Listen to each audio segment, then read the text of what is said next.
जय हिंद, नमस्कार। मैं मोहन पाठक और आज चर्चा करेंगे 13,700 फीट की ऊंचाई पर बनी भारत की सेला टनल के बारे में, जो दुनिया की डबल लेन वाली पहली सबसे लंबी टनल मानी जा रही है कि दुनिया की सबसे लंबी डबल लेन टनल है।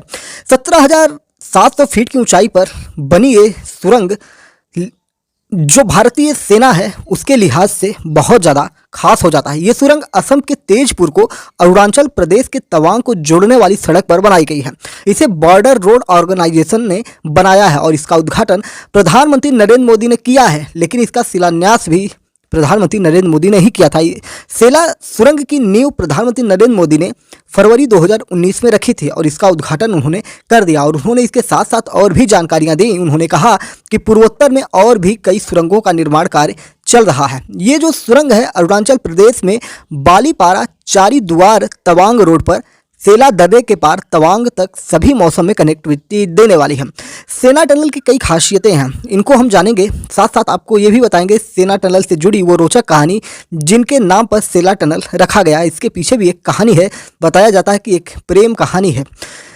इस सुरंग के बनने से आप समझ सकते हैं कि पाकिस्तान को कहीं ना कहीं झटका तो लगेगा ही कि भारत इस प्रकार से विकास कर रहा है, लेकिन इससे सबसे ज़्यादा चाइना को झटका लगा है, क्योंकि चीन को इससे करारा जवाब मिलेगा और भारतीय सेना कुछ ही समय में अपने LAC पर पहुंच जाएगी। बात करते हैं इस टनल की खासियत के बारे में। इस सुरंग को बनाने में लगभग 825 करोड़ रुपए का खर्च आया है। इस प्रोजेक्ट के तहत 2 सुरंगें बनाई गई हैं। इन सुरंगों को आपस में जोड़ने के लिए सड़क बनी है। कुल मिलाकर सुरंग और सड़कों को मिलाकर ये लगभग 12 किलोमीटर लंबी है। जो 2 सुरंग बनाई गई हैं उसमें पहली सिंगल ट्यूब टनल है जो 980 मीटर लंबी है, जबकि दूसरी डबल ट्यूब टनल जो 1.5 किलोमीटर लंबी है। डबल ट्यूब टनल में ट्रैफिक के लिए 2 लेन बनाई गई है। एक लेन सामान्य ट्रैफिक के लिए है, जबकि दूसरी लेन इमरजेंसी में बाहर निकलने की सुविधा भी मौजूद है। पहली सुरंग तक पहुंचने के लिए लगभग 7 किलोमीटर लंबी सड़क बनाई गई है और दूसरी सुरंग के लिए 1.2 किलोमीटर सड़क को लिंक रोड के रूप में तैयार किया गया है। इसके सेफ्टी की अगर हम बात करें तो सेला टनल में समय से काफ़ी बचत होने की संभावना है, यानी कि जो सेला टनल बनी है इससे समय की काफ़ी बचत होगी। ये सुरंग अरुणाचल के पश्चिम कामेंग जिले में तवांग और दिरांग के बीच की दूरी को 12 किलोमीटर तक कम कर देती है और इससे लगभग 90 मिनट बचते हैं। आप समझ सकते हैं कि युद्ध के समय में या किसी आपातकाल के समय में सेना को 90 मिनट मिल जाए तो 90 मिनट में वो देश के एक कोने से दूसरे कोने में पहुंच जाती है और 90 मिनट की बचत होने से वो चाइना के बॉर्डर में घुस के तबाही मचा सकती है। ये दुनिया की सबसे लंबी डबल लेन सुरंग है। ध्यान दीजिएगा कि ये सबसे लंबी सुरंग नहीं है, ये सबसे लंबी डबल लेन सुरंग है। डबल लेन का मतलब समझते हैं ना कि जितनी सड़कें होती है उसकी डबल होती है। आप इसमें विकास कार्य में देख रहे होंगे जो भारत सरकार सड़कें बना रही है तो डबल लेन, 4 लेन, 6 लेन जैसी सड़कें बनाई जा रही हैं। तो ये डबल लेन की सुरंग है, क्लियर कर लीजिएगा। इसे यात्रियों की सुरक्षा को भी ध्यान में रखकर डिजाइन किया गया है। इसमें वेंटिलेशन सिस्टम है, लाइट सिस्टम और फायर ब्रिगेड सिस्टम भी है। इस सुरंग से रोजाना 3000 छोटी गाड़ियां और 2000 बड़े ट्रक आ जा सकते हैं, यानी कि सब मिला के 5 से 10,000 लोग या 5 से 10,000 गाड़ियां यहां प्रतिदिन आएंगी जाएंगी, ऐसा संभावना जताया जा रहा है। बताया जा रहा है कि इस सुरंग के बनने से चीन सीमा तक की दूरी लगभग 10 किलोमीटर तक कम हो जाएगी। ये LAC यानी कि लाइन ऑफ एक्चुअल कंट्रोल के नज़दीक है, जिससे चीन सीमा तक जल्दी पहुंचा जा सकता है। इस सुरंग के बनने से चीन बॉर्डर तक भारतीय सेना की पहुंच आसान हो जाएगी। इस टनल के जरिए भारतीय सेना किसी भी मौसम में जरूरत के सभी सामान सीमा तक पहुंचा सकेगी।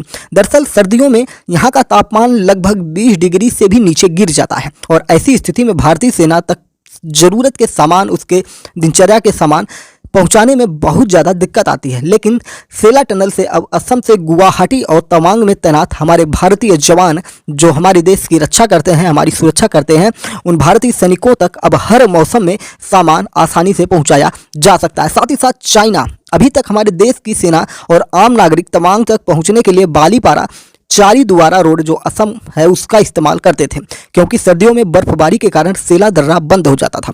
इस सुरंग को इस तरह से डिजाइन किया गया है ताकि यहाँ से बोफोर्स तोपों जैसे बड़े तोपखाने T-90 और वज्र हावेल्टजर जैसे टैंक आसानी से किसी भी मौसम में तवांग तक पहुंच सकते हैं। इस सुरंग से चीन सीमा की दूरी तो कम होगी, साथ ही साथ तेजपुर यानी कि असम और तवांग अरुणाचल प्रदेश में सेना के जो 4 कोर हेडक्वार्टर हैं उनके बीच की दूरी भी करीब 1 घंटे तक कम हो जाएगी। 60 मिनट कितना समय बचेगा।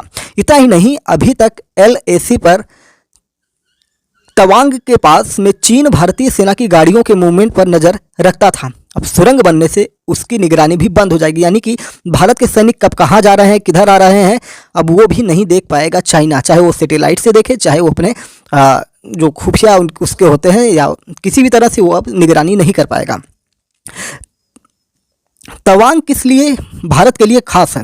लगभग 2.25 साल पहले आपको पता ही होगा कि तवांग में ही भारतीय और चीन के सैनिकों के बीच झड़प हुई थी। आपने देखा होगा कि पहले बातचीत होती है, फिर झगड़ा होता है, फिर हाथापाई होती है, फिर डंडे लाठी से होती है, फिर उसके बाद वहां पर कई सैनिकों के इंजर्ड होने की भी बातें आई थी, जिनमें हमारे बिहार के लालों ने अपनी जान भी गंवाई थी।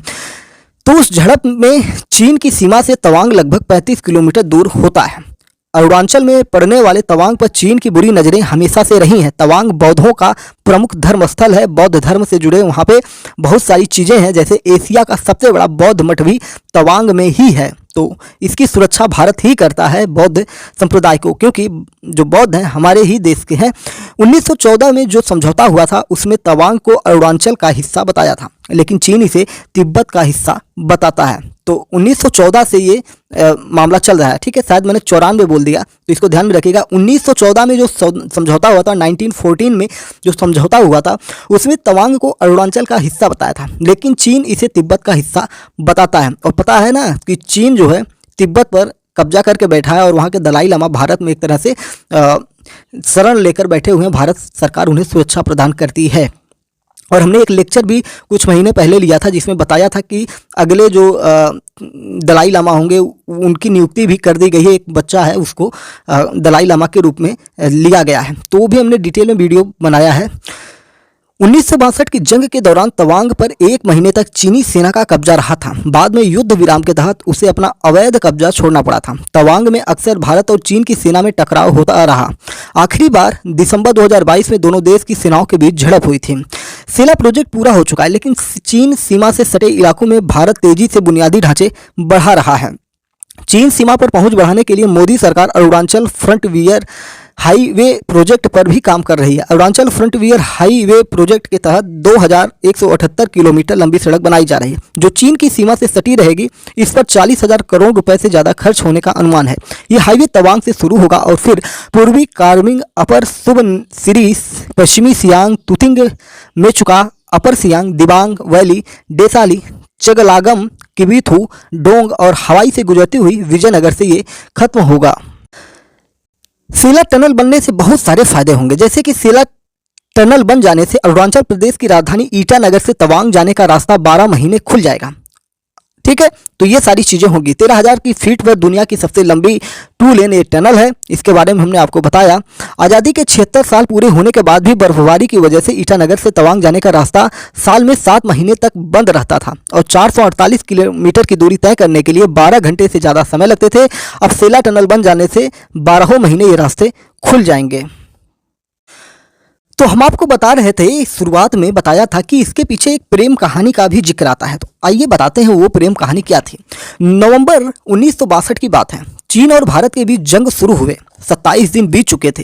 तभी तवांग सेक्टर पर चीनी सैनिकों ने हमले तेज कर दिए। तवांग के सेला पास से 20 किलोमीटर ऊपर खारसा ओल्ड सेक्टर में भारतीय सेना के गढ़वाल राइफल की 4थी बटालियन तैनात थी। चीनी सेना आधुनिक हथियारों के साथ घुसी और गढ़वाल राइफल्स के ज़्यादातर जवान शहीद हो गए। इसी बटालियन के एक राइफल मैन थे जसवंत सिंह। जसवंत सिंह रावत ने अकेले ही 10,000 फीट की ऊंचाई पर मोर्चा संभाला। उनके साथ स्थानीय मोनपा जनजाति की 2 लड़कियां सेला और नूरा भी थीं। सेला उसके गाँव के पास तैनात जसवंत सिंह रावत से प्यार करती थी। रावत जब चीनी सेना का सामना करने की तैयारी कर रहे थे, तब सेला ने उनसे कहा कि वह भी उनके साथ चीनी सेना से लड़ेंगे। सेला के साथ उसकी दोस्ती नूरा ने भी दुश्मनों से लड़ने का फैसला किया। दोस्त नूरा और सेला दोनों चली जाती हैं लड़ाई करने के लिए। इस दोनों लड़कियों को इलाके के बारे में जानकारी थी। उन्होंने रावत के साथ मिलकर अलग अलग जगहों पर बंदूकें लगा दी। कोई था नहीं, सैनिक नहीं थे और चीन की सेना आ रही थी और अकेले जंग लड़ना था। चीनी सेना अकेले जंग लड़ रहे जसवंत को भारतीय सैनिकों की टुकड़ी समझ रही थी। यानी कि ये लोग क्या करते थे, कई बंदूकें लगाकर दूर दूर तक एक जगह से फायरिंग करते थे और दौड़ के दूसरी जगह से फायरिंग करके फिर तीसरी से, फिर चौथी से, फिर छठी से, फिर 10वीं से, फिर 15वीं से। यानी कि चीन की सेना को ऐसा लग रहा था कि जो हम जिसको समझ रहे थे कि यहाँ पर सेना नहीं है, यहाँ पर भारी सुरक्षा बल है, क्योंकि एक साथ कई जगहों से गोलियां चल रही थी और 3 लोग ये थे। तो इससे आप समझ सकते हैं कि किस प्रकार की साइकोलॉजी का उपयोग वहाँ पर किया गया था इन दोनों लड़कियों के द्वारा और वहाँ पर जसवंत सिंह के द्वारा। ठीक है, रावत के साथ मिलकर ये बंदूकें लगाने के बाद काम चालू हो गया।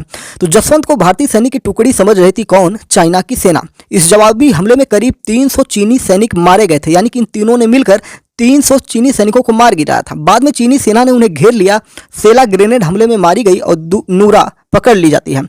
बताया जाता है कि जसवंत ने खुद को गोली मार ली क्योंकि वो चाहते थे कि चीन की सेना उनको ना पकड़ पाए, लेकिन चीन ने क्रूरता की हद पार करते हुए उनका सिर काट कर अपने साथ ले गई थी। बाद में एक चीनी कमांडर ने वो सिर जो है भारत सरकार को वापस लौटाया था।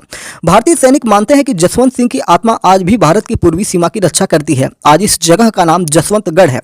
जसवंत सिंह के साथ शहीद हुई उस लड़की के नाम पर ही ये सेला पास नाम रखा गया। जो ये सेला टनल बनी है, दुनिया की डबल लेन जो टनल है, दुनिया की सबसे बड़ी डबल लेन टनल, जिसका प्रधानमंत्री मोदी ने उद्घाटन कर दिया है, जिससे लगभग 5000 से ज़्यादा लोग रोजाना सफ़र करेंगे और जिससे चाइना तक और LAC तक पहुंचने में भारत के सैनिकों को कुछ ही समय लगेंगे। तो ये चीज़ें जो हैं आपको समझनी चाहिए कि जसवंत सिंह के शहीद होने के बाद जो उनके साथ उनकी प्रेमिका सेला थी, उसी के नाम पर रखा गया सेला टनल। तवांग के जिन लोगों ने वो युद्ध देखा था, वो बताते हैं कि चीनी सेना लौटी तो जसवंतगढ़ से सेला पास और तवांग तक सड़कों के किनारे भारतीय जवानों की लाशें बिखरी पड़ी थी। भविष्य में 1962 जैसी स्थिति दोबारा न देखना पड़े, इसलिए सरकार ने सेला टनल बनाई ताकि जरूरत पड़ने पर किसी भी मौसम में सैनिकों और हथियारों को सप्लाई वहां पर आसानी से की जा सके। चीन की तरफ से बीते सालों में बढ़ी आक्रामकता को देखते हुए 2022 की शुरुआत में ही प्रधानमंत्री मोदी ने इसके इंफ्रास्ट्रक्चर को मजबूत करने के लिए लगभग 1.6 लाख करोड़ रुपए देने का ऐलान किया था। इसमें से अरुणाचल प्रदेश के हिस्से में सबसे ज़्यादा 44,000 करोड़ रुपए आए और ज़्यादातर प्रोजेक्ट हैं चीन तिब्बत बॉर्डर यानी LAC पर लगाए जा रहे थे। तो हमने सारी चीज़ें डिटेल में जानी और हमने आपको बताया कि किस प्रकार से भारत अब अपनी सुरक्षा को लेकर बहुत ज़्यादा चौकन्ना हो चुका है और जिस प्रकार से ये टनल बनी है, इससे क्या होगा कि आवागमन में तो जो सुविधा होगी वो तो होगी ही, लेकिन जिस प्रकार से चाइना हमारे सैनिकों पर निगरानी रख रहा था, अब टनल के अंदर से जब सैनिक जाएंगे तो चाइना को पता ही नहीं चलेगा कि कब कौन कहाँ गया और चाइना अब कोई गुस्ताखी करने से पहले 10 बार सोचेगा। तो उम्मीद है कि सारी चीज़ें आपको समझ में आई होगी। चैनल पर नए तो चैनल को सब्सक्राइब करके तुरंत हमारे साथ जुड़ जाइए। डेली करंट अफेयर्स और न्यूज एनालिसिस के लिए 1 सेकंड से भी कम का समय लगता है चैनल को सब्सक्राइब करने में। सब्सक्रिप्शन बिल्कुल फ्री है, इस पर सब्सक्रिप्शन आपका फ्री होता है, किसी भी प्रकार का चार्ज नहीं लगता है। तो चैनल को सब्सक्राइब करके हमारे साथ जुड़ जाइए। अपने विचारों को भी कमेंट बॉक्स में बताइए कि देश की सेना के लिए ये जो टनल बना है कितना खास है, आपको क्या लगता है, आपके क्या विचार है। ये फिर मिलते हैं दूसरी अपडेट के साथ, तब तक के लिए जय हिंद, नमस्कार, भारत माता की जय।